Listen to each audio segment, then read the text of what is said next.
I was hoping I wouldn't break my hands. I know a lot of people predicted I'd break my hand. I don't know if I did, but I've had broken hands before, and I think my right hand's broken. That's why I didn't throw it 3, 4, and 5. From my experience and the way it feels, I think my right hand's broken. Unfortunately, my left hand is swollen even worse than my right hand because I had to keep using my left hand only. So I ended up using the left hand overtime. I pretty much got the worst of everything because I got a shit decision and I made a tic-tac-toe board out of his face with my left hand. You know what I mean? Like if you look at my face, I got hit literally in one clinch. In one clinch I got hit, that's it. And I took a couple of shots in that one clinch that he got me. I thought I did a pretty good job in the clinches other than that. And really nothing else landed. I mean, I thought I was very comfortable boxing. Luckily, I have experience fighting with one hand from early in my career, breaking my right hand so many times. So even when my right hand was gone, I thought I boxed very well in 3, 4, and 5. He got me in the clinch in 3. But other than that, I thought 4 and 5. I mean, 5, he didn't do anything at all. I mean, literally, I was popping him with jabs and check left hooks constantly. I mean, you want to give him 4? I mean, I don't think you can, but I guess if they want to give it to him.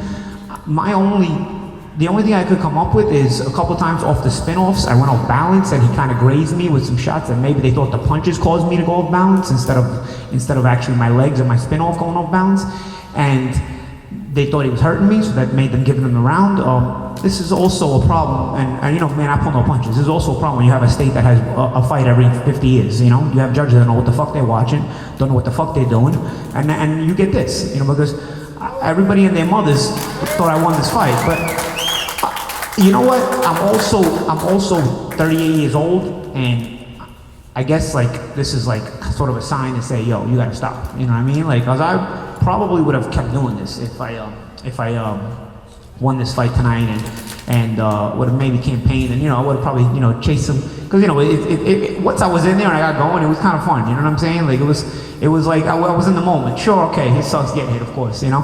But I took that one shot in the clinch, and I'm like, I thought I dealt with the clinch pretty well. I was pretty elusive, and so I was boxing well. It just sucked because when I hurt my hand in round 2. I know the exact shot I hit him with. I threw a jab to the stomach and a right hand to the head. I separated the 1-2. I did like a mixed 1-2. I saw him kind of flat-footed as he was walking me down. And so I said, you know what, I'm gonna set him up. He's gonna look down. I'm gonna get him looking down with the jab to the stomach, and then I'm gonna shoot the right hand up top. I caught him with it lovely. The problem is I think I hit him a little bit up high, and I hit him on the forehead with the right hand, you know? And that, I think, caused the break. I don't think I threw a right hand the rest of the fight, maybe 1 or 2 more.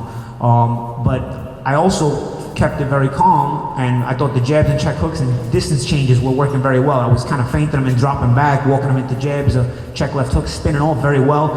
Sometimes those spin-offs, I went off balance, yeah. You know, because he's also southpaw, you know, so, you know, sometimes when you spin off, you go off balance a little bit, but I wasn't even uncomfortable. Like, honestly, if I was 10 years younger, I'd probably be really mad right now, you know, but I'm like, whatever, you know what I'm saying? Like, Artem probably can benefit from this win and then make some money. He's got a newborn baby, so fuck it, you know what I'm saying? I got money. Yeah, it would have been nice to get the win and go and continue to do this or have fun, you know, but maybe this was a sign, you know?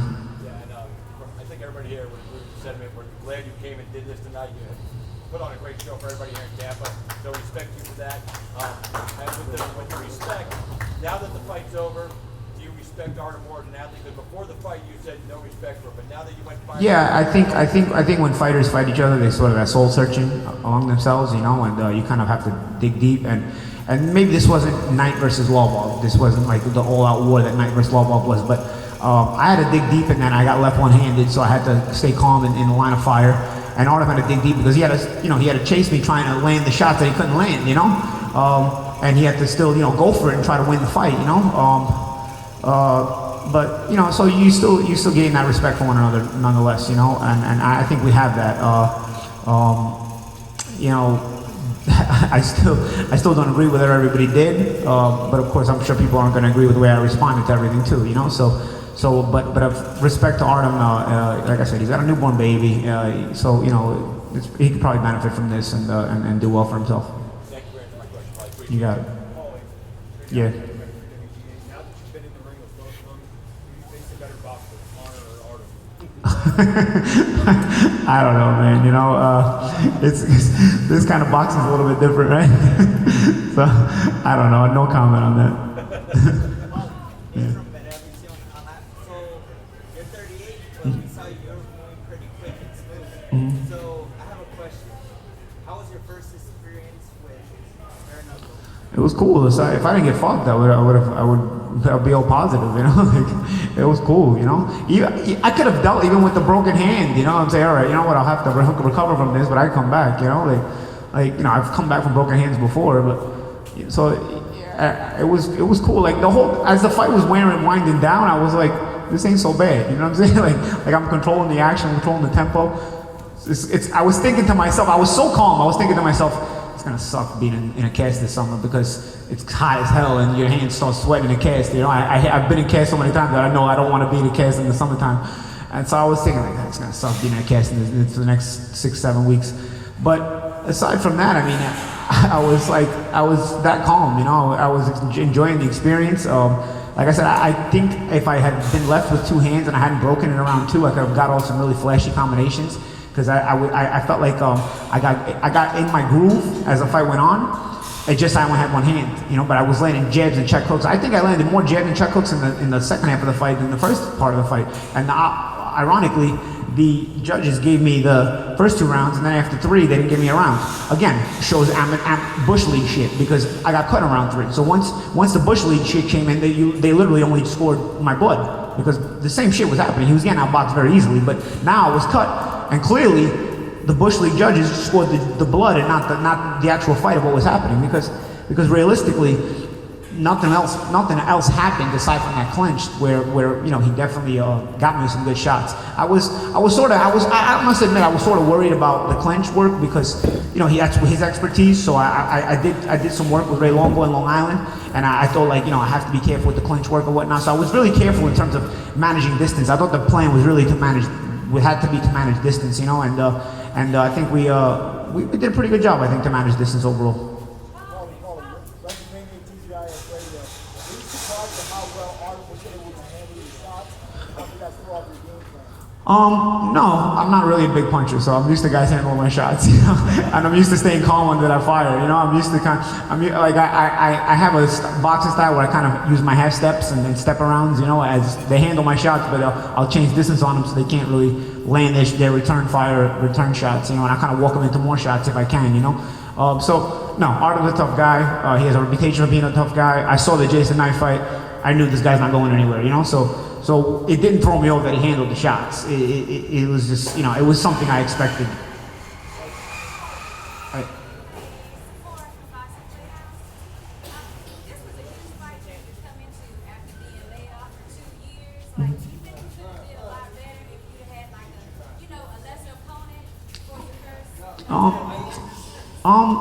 You know, I don't know. I think it was. I don't regret any of it. Like I think it was cool. You know what I'm saying? Like I think the built-in animosity coming into the fight sold the fight well. I think people were really intrigued and interested in it.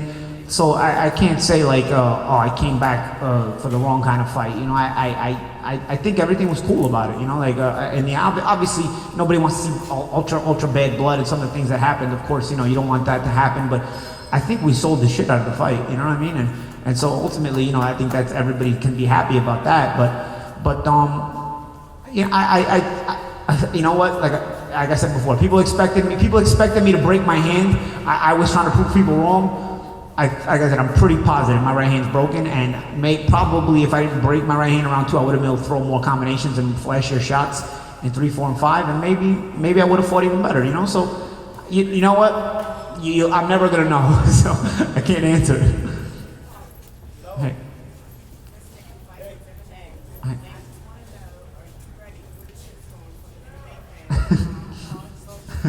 I don't run my social media. I have people run it. Like the thing that bothers me about the social media is not so much me, because I don't really read it. I have kids in my family that, you know, they're all over the internet and they have to read that stuff. So that's more what bothers me, because I don't run my social media pages. I just send the pictures to my guys and they caption and shoot them out, you know. You know, yeah, I guess, you know, again, I mean, I think most people will agree that I wanted to fight, but yeah, I guess the result is going to be what it is, and sure, people are going to have their say. It's, you can't stop people from having opinions and speaking their piece either, Well, speaking on that note, it's a couple of legends of boxing. I was surrounded by a couple of legends of boxing, Nate Campbell, Francisco Riola, and trying to be unbiased, they really saw you dominate the fight with the jab, not to take anything away from Lobov, but you weren't landing pinpoint accurate jabs. You didn't throw the right hand as much, but you were consistent. So, in our opinion, in all the boxing fraternity, it's a little bit different than this sport. We didn't see you win. Yeah, I thought I did. I mean, I guess regardless of any kind of combat, you have to score landing shots the most, and I thought I moved well, and I thought I landed plenty of shots, I thought aside from that clinch that he, like I said, he did very well in that one clinch. He got me in a one clinch where he landed some good shots, and that one clinch, I'll tell you what, it made me happy that was the only one he caught me in that good, because I was like, wow, you can do a lot of damage in these clinches. Like I got caught in one clinch, I got like a bunch of cuts and a bunch of blood. I came out of that clinch like, all right, you know what? Like, this shit is serious. but I was happy that was the only one he got me, because I know he knows what he's doing in there. So do you think a boxer or anybody that comes in from a different sport is going to have an unfair advantage or get unfair decision right away? No, I mean, not necessarily. I think, honestly, I think the judges scored the blood, because when I took a look at the scorecards back there, and they gave me the first 2 rounds, and then they didn't give me a round after that. And I think, honestly, I had better rounds after the first 2 rounds. I think the first 2 rounds were sort of like opening rounds, like they were kind of, first round especially was more of a feeler round. I don't think either of us did much, But I thought I landed a couple of jabs and could have edged it. And then, 2, I landed that good right hand that broke my hand. Then 3, he landed had that good clinch work. 4, I thought I won. 5 was very quiet, but I thought I landed a lot of jabs and check hooks. I thought I did very well in 5, landing jabs and check hooks. And I don't think I got hit with a shot around 5 actually. So I mean, again, it's up to them, and I don't control that.